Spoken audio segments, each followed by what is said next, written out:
Welcome, English department colleagues. If you are a member in the audience and are just joining us, we are just now in the transition from social studies to English. We're going to spend a few minutes getting to know colleagues in this department, and then they'll speak a bit about their program, and then we'll have opportunities for you to ask some questions, which you could start asking through the chat as the presentation goes on, and we will address them toward the end of this half hour. With that, I'll pass the microphone on to Brett Matthes, who is the English department chair. Good evening. Welcome, folks. I'm just going to get our slides up here.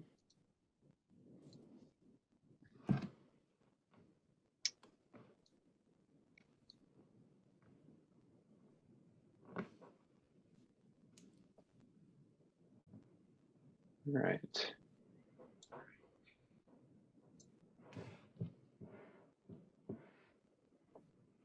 Okay. Are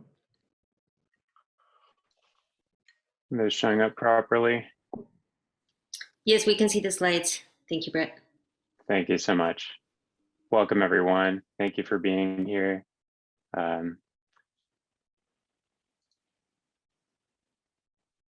So as Aline mentioned, I'm Brett Matthes. I'm an upper school English teacher. I'm currently serving as the department chair.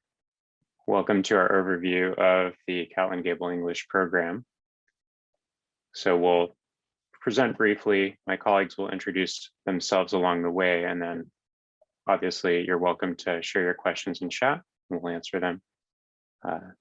So students take English all 4 years at Catlin Gabel, and the 4-year sequence intentionally builds student competencies and core skills, content knowledge. You see some of the core skills here on this slide, and we'll be talking about these tonight.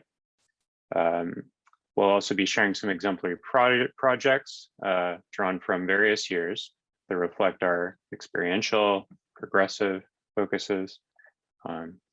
And as I mentioned, as we proceed, my colleagues will introduce themselves, and please do share your questions in chat. So we're going to start tonight with a discussion of active reading, critical reading, and I'll pass the mic to Tamara to tell you about that. Hello, good evening. My name is Tamara Policier, and I teach English as well as history at Catlin Gabel.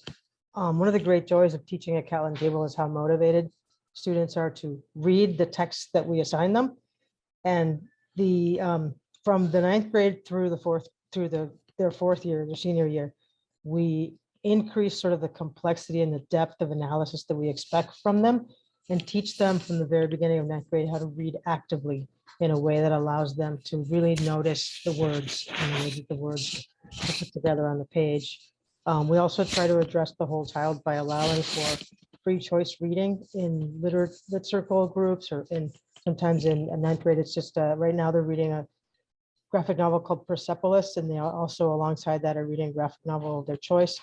So we really try to pay attention to how to help them progress through the 4 years so that when they leave us and go to college, they can tackle any challenge that they might encounter in a literature class or a writing class.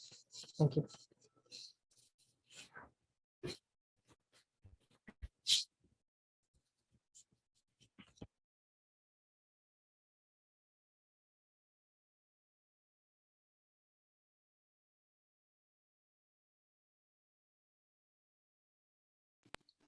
We'll pass it over to you, Tony, when ready. Great. Thank you very much, Brett. My name's Tony Stocks. I've been teaching in the department for more than 20 years now, and I've also had 2 children who have gone through the program as well. So I've been able to see it from the point of view of both a teacher and also a parent. I generally teach junior English, which is the American Literature course, as well as some senior electives. But I want to focus today on our 4-year writing sequence, which really is designed over the 4 years to help our students become more confident, more self-aware writers. And we do this by giving them the opportunity first to write in a wide variety of contexts. Our students usually write just about every day. Oftentimes they're writing at the beginning of class to warm up for a discussion or some kind of project on the current reading. And we find that that really helps them to avoid writer's block in terms of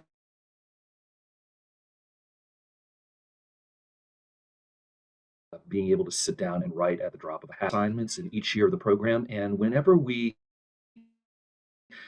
do this kind of writing, we emphasize writing as a process of drafting and revision. We try to give students a wide variety of choice in terms of the topics that they write on. We have them work with one another and with us to help them become better writers. And we really do try to emphasize both analytical writing and narrative writing in our program. Can you give me the next slide, Brad? We take quite a bit of time on a typical writing process, and we make sure that we go through the program and give students plenty of time to revise their work. So a typical writing process at Catlin Gabel usually takes about 5 or 6 weeks. We start out with brainstorming and pre-writing steps so that students can assemble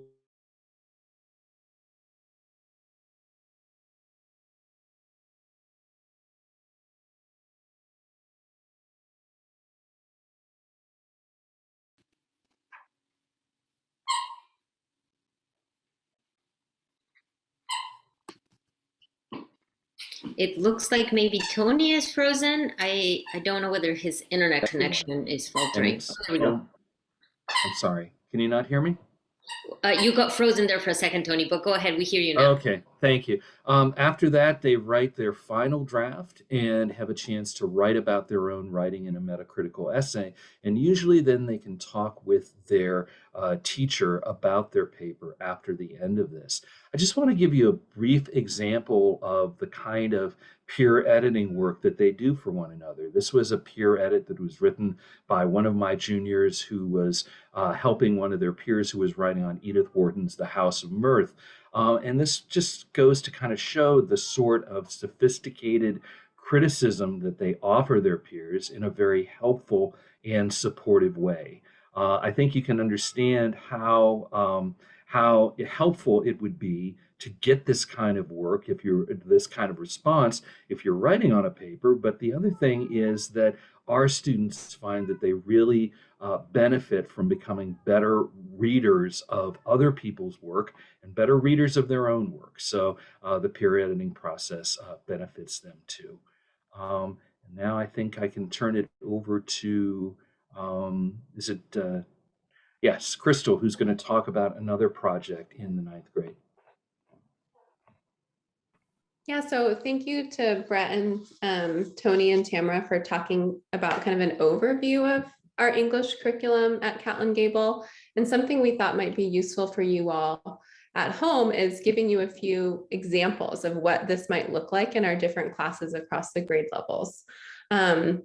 And so, I have the pleasure, oh, I'm sorry, I didn't introduce myself. My name is Crystal Wu, and I have the pleasure of teaching 9th grade English. I have done that for the 6 years I've been at Catlin Gabel, and I have to say, I secretly think I have the best grade level.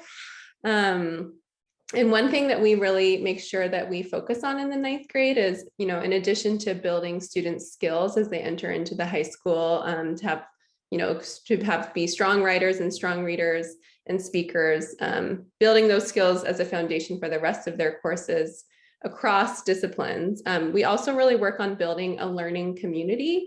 And so the reason we decided to pick this assignment to focus on is I think it both builds skills and also really helps build a community. And it's a memorable one that 9th graders, as they move up the grades, will often come and tell me like, hey, remember when I did that speech in your class? So it's something that they feel some pride in.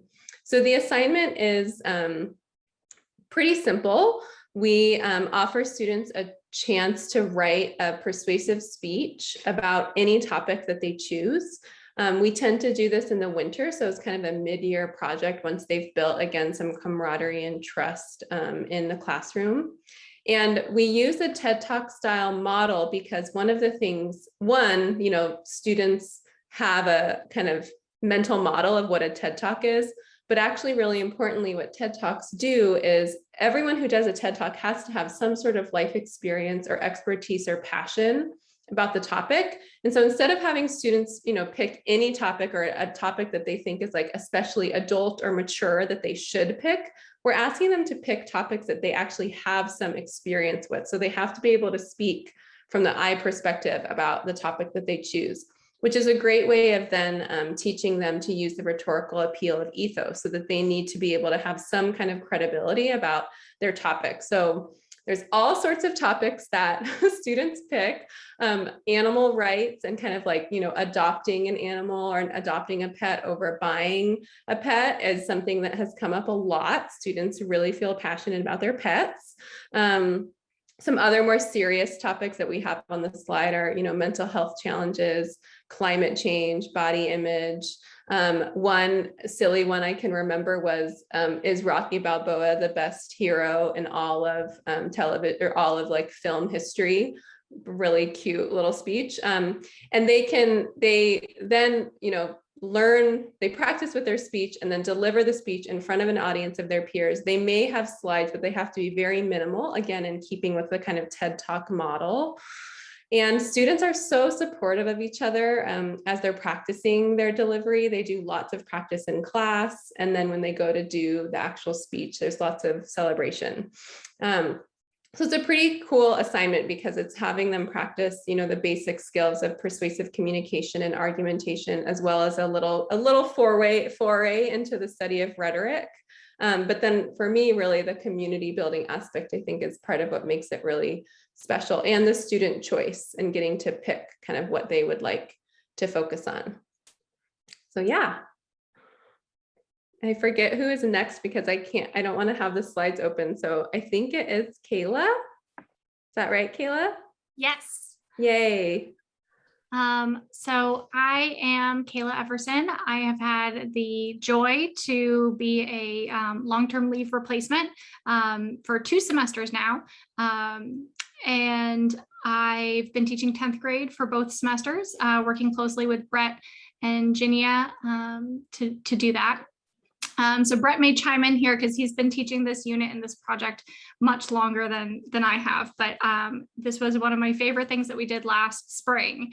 After a poetry unit, which looks at different forms of poetry, looking at the structure and how they're built, and how that has changed over time, and how different forms of poetry are still relevant to us today, then our students have the opportunity to do a project that is sort of, as Tony was talking about earlier, blending analytical and creative aspects. So the first step is that they are researching a poet of their choice. We encourage the students to consider modern and contemporary poets, ones that they feel a connection with or have an interest in their subject matter. This brings up a lot of marginalized voices. So Native American poets, lesbian or non-binary poets. And so students are able to look at perspectives that are not in poetry textbooks. And they're able to explore ideas that are that represent a vast range of experiences and perspectives. So the students research a particular poet that they choose, their body of work. And once they have a good sense of what this poet is all about, the messages that they want to send, what they represent, then the students pick one of the poems to focus on and really dive in depth into. And they do that in 2 different ways. First, they do a creative imitation where they mimic the form of the poem that they have chosen, and they consider and look a lot at technique. What techniques are being employed by the poet to create effects, to get their messages across, to create the environment of the poem that the poet is trying to create. Once they've created or had made the creative imitation, they now have this really, really deep understanding of that poem to then create an analytical essay upon the poem, looking at how technique is tied to meaning. So this is something that the project just builds on every aspect of itself in order for students to really become experts and become super thoughtful, critical thinkers about something that is meaningful to them. And it's a really cool project that I hope to continue in my future teaching career. I don't know, Brett, if you want to add to that. Thank you, Kayla. I'll just add that it builds on the core skills of reading as readers, reading as writers that students start to learn in the 9th grade year. So it's another example of students building competency over time and applying reading and writing skills that they pick up in different ways as they move through the program. Thank you. So now I'm going to turn it over to my colleague Maureen for the next slide.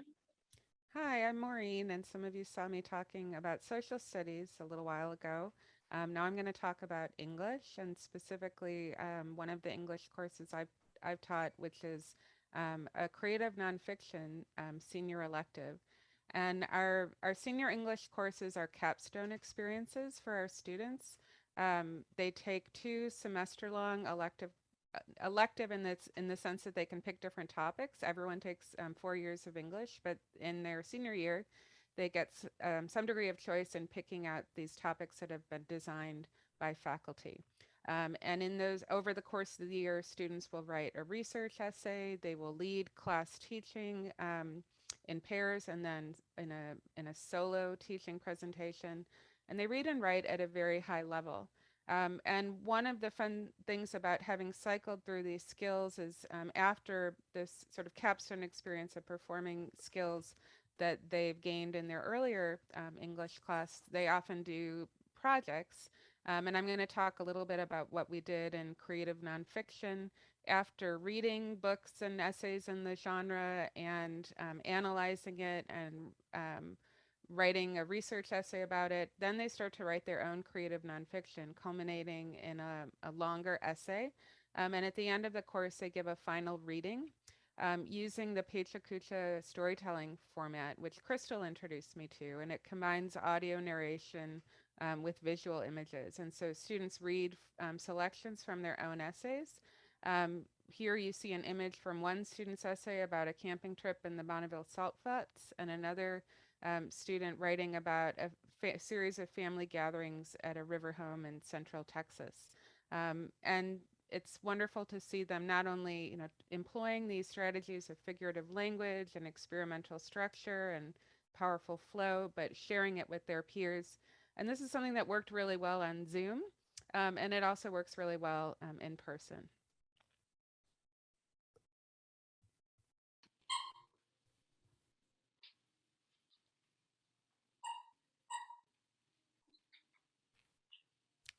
I think we're ready for questions. Okay. Thank you, Maureen. Yes, please. Thank you. Maybe we could, Brett, if you could stop sharing so people can see your faces, that would be helpful. And I know that Brett already addressed this in the chat. I'm wondering whether anybody would like to expand on how you give feedback to students about their writing. I know every single one of you does that, and you all have different styles, although you also have some commonalities. Would anybody like to start?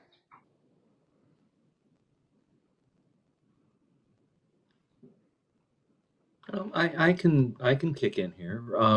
My students just finished their first major essay in English 11, and so I have been holding individual paper conferences with them. These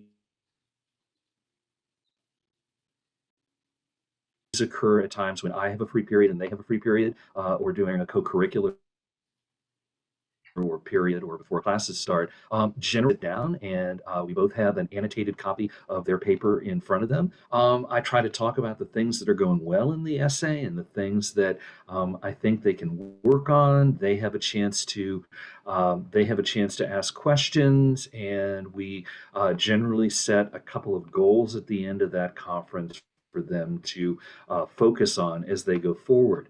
That's the most formal way I give feedback, and I always try to give that feedback face to face so that we can have an interactive experience. But whenever we're writing a paper in the English department, they not only do their writing in homework periods, but also in work periods in class. And that gives them a chance to sit down with us and to ask questions while they're working on their drafts, or to maybe talk with some of their peers about problems that they're facing. So there's a lot of collaboration and a lot of opportunity to get feedback all the way along the process. Thank you, Tony. Does anybody want to talk about any other ways in which feedback about writing is given? Sometimes we use a workshop format, and that is an opportunity for instructors, and sometimes by their senior year, peer facilitators, to lead a workshop where we talk about a student essay that everyone has read ahead of time, and think about what kind of feedback the writer is asking for, what seems most important to them, and organize a conversation according to that, with revision happening after that based on the feedback that they receive. Thank you, Maureen. There is a question in the chat about AP courses, and I know that Brett already responded that we welcome students to take AP exams if they want to, but we don't focus on preparing students for the AP exams. So the way that I would crystallize this is that we do not form or base our curricular planning and creation on the College Board's dictates, but we rather have an independent curriculum based on the interests of the faculty and the students, and generating the skills that we want the students to have by focusing more in the depth of their knowledge rather than a breadth of their knowledge. I'm curious if any one of you would like to talk about what you see as the benefits of offering some of the elective courses that you're offering now or have offered previously. Maybe, Aline, if I could just pick up the AP real question very briefly, having formerly taught AP courses. I would say that with the English AP courses, they're less of a kind of growing list of content topics. They tend to focus on skills that we do actually value as a department, like effective rhetorical writing. So I would say that our curriculum, while not focused on AP test content, certainly, we build core skills that are relevant to the AP test. I can add to that too. I taught AP literature for many years in my former teaching career prior to Catlin, and the works that we choose are also and that we teach throughout the department are ones which have appeared on the AP exam, will be appropriate for students who want to take the exam. They will have plenty to write about and to talk about on the AP exam essay, the open question, in which students will have to pull detailed knowledge of a text out on a sort of thematic, usually prompt. So the works that are covered in all of the electives, I think, or most of the electives for seniors, and in the English 11 and cross departmental class for 11th graders, all of the literature-based works are things that would be incredibly relevant and useful to a student who wanted to take AP literature exam. American Studies. Yeah. Thank you, Kayla. There's a question from a parent about getting their student ready for 9th grade English. And so I know that a couple of you teach or have taught 9th grade English. Would you like to address this question? Maybe I'll start with you, Crystal. Because I've outed myself as the 9th grade lover. Yeah, I mean, I would say, I'll be actually curious to know what my colleagues think about this, but I would say like having your kiddo read a lot and really read for fun and for pleasure. I find that students that come into our program who identify as readers, who know what they like to read, who have a sense of themselves in terms of like kind of their reading process, what happens in their mind as they read, where they like to read best, where they focus best, like those kinds of things, which, you know, we can teach and kind of support students and guide them to make those discoveries. But kids who come in already knowing themselves that way really can just kind of like slot in to our classes and make the most out of the text that we choose. We're also really working in the 9th grade, and maybe I can say this in the department as a whole, to guide students toward continuing to be lifelong readers. So offering them lots of choices and trying to build that in, especially in the 9th grade, because sometimes we find that students who have really strong reading habits, you know, in the elementary and middle grades, like start to lose some of those in the high school because they just have so much homework. And so I think that's one way I can see that you could be supporting your child. And I think similarly, honestly, with writing, like lots of choices, lots of ways to explore and experiment. We definitely make sure that students leave 9th grade English with a strong grasp of analytical and argumentative writing. And some practice, I think, reading, you know, news editorials or opinion pieces. So getting a sense for what does argumentation look like kind of in the wild, and getting a taste for that and practicing that. I don't know. What do you all think? My colleagues who also have 9th graders. I know we shouldn't take too long on this one. I could talk for a while about it, but I what do you just think, do Tamara? what Crystal does, and it usually works out really well. I would have agreed with this, the reading and having them, you know, encounter, as she said, so cleverly, argumentation in the wild, but definitely the reading. I'll ask you a follow-up question that is tangentially related. As you talked a lot about students reading. What opportunities do students have outside of class, or maybe in some of the curricular work, to do some of their own writing, some of the creative writing or other writing? And that's for anybody to pick up. I'll make a quick plug so Dialogue for Democracy is an actually interdisciplinary course that we've had for a few years now that is social studies and English. And it is the class that, in addition to other elements, produces our only student newspaper on campus. And so students who love to read and write and love to produce content of all forms really enjoy that class. Thank you, Crystal. Our colleague Ginia is not here, but she would bring up the literary magazine, which is a rich tradition and one that brings together writing and art and various forms of expression. Thank you, Brett. We have about 1 more minute before we transition into the modern language department.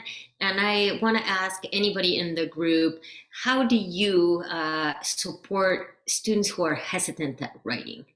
So if you can keep that to less than 60 seconds, who'd like to take that? Go ahead, Maureen. Thank you.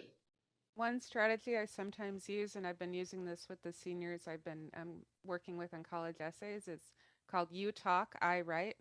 And I just get a student to talk and I try to write down some of what they're saying.